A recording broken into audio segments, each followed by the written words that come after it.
Friends, welcome to my YouTube channel History Mantra. आज के इस वीडियो में हम चीनी यात्रियों की बात करेंगे जो कि विभिन्न समयों में भारत में आए। इसमें सबसे पहले फाशियान का नाम आता है, जिसको फाहियान भी कहा जाता है, जो कि 60 वर्ष की उम्र में उत्तर पश्चिमी भारत से होता हुआ गंगा घाटी की ओर आया। ये उत्तर भारत में लगभग 399 ईस्वी से 414 ईस्वी के दौरान रहा और भारत के संदर्भ में जो उसने किताब लिखी उसको फो कुओ की कहा जाता है, जिसका अर्थ है बौद्ध साम्राज्य का आंकड़ा। यह लगभग 15 वर्षों तक भारत में रहा और यह चंद्रगुप्त विक्रमादित्य के शासनकाल में भारत आया, लेकिन इसने अपने लेखन में गुप्त राजा का नाम नहीं लिया है।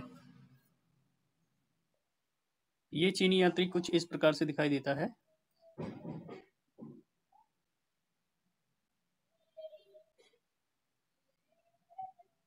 फाहियान की यात्रा का उद्देश्य था बौद्ध स्थलों का भ्रमण और बौद्ध ग्रंथों का अध्ययन करना। इसने अपने ग्रंथ में भारतीय लोगों के जीवन का उल्लेख किया है और कहा है कि भारतीय जनता समृद्ध व सुखी थी। इसने लिखा कि लोगों को अपने आवास का पंजीकरण नहीं करवाना होता था और न ही मजिस्ट्रेट के सामने उपस्थित होना पड़ता था। राजकीय भूमि पर कृषि करने के बदले कर इत्यादि देना पड़ता था।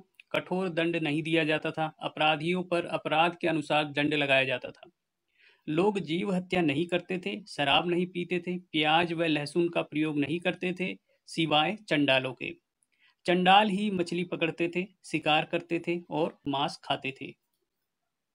ये आगे लिखता है कि लोग सुअर और मुर्गी पालन नहीं करते थे, ना ही चौपायों को बेचते थे और ना ही मदिरापान करते थे। ये कहता है कि कोड़ियों का प्रयोग लेन देन में किया जाता था। हालांकि सामान्य लोगों के जीवन के बारे में इसने कुछ नहीं बताया है। अंत में लगभग 77 वर्ष की आयु में यह बंगाल से होकर श्रीलंका गया और फिर वहां से दक्षिण पूर्व एशिया होता हुआ वापस चीन अपने देश चला गया। दूसरा चीनी यात्री ह्वेनसांग था। इसने 629 ईस्वी में चीन से भारत की ओर प्रस्थान किया। इसने 10 वर्षों तक भारत का भ्रमण किया। इसने सियूकी नामक पुस्तक लिखी, जिसे पश्चिमी संसार का विवरण कहा जाता है। ह्वेनसांग जो है कुछ इस प्रकार से दिखाई देता था। इसका जो दूसरा चित्र प्राप्त होता है लगभग वो इस प्रकार का है। ह्वेनसांग कपीसा, कन्नौज, कामरूप, कांची, सिंध, मालवा व वल्लभी आदि स्थानों पर गया। यह हर्षवर्धन की राजधानी कन्नौज का बखान करता है।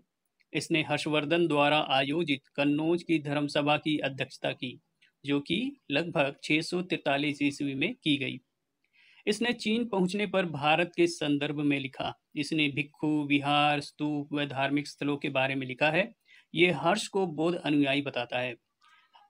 ह्वेनसांग भारत के संदर्भ में कहता है कि बड़ों का आदर न करने पर नाक, कान, हाथ और पैर इत्यादि काट दिए जाते थे अथवा उन्हें घर से बाहर निकाल दिया जाता था। जाते समय यह अपने साथ कई बौद्ध साहित्य ले गया, किंतु वह सब सिंधु की बाढ़ में बह गए। यह 645 ईस्वी में भारत से चीन की ओर प्रस्थान करता है। तीसरा चीनी यात्री इजिंग या इत्सिंग है।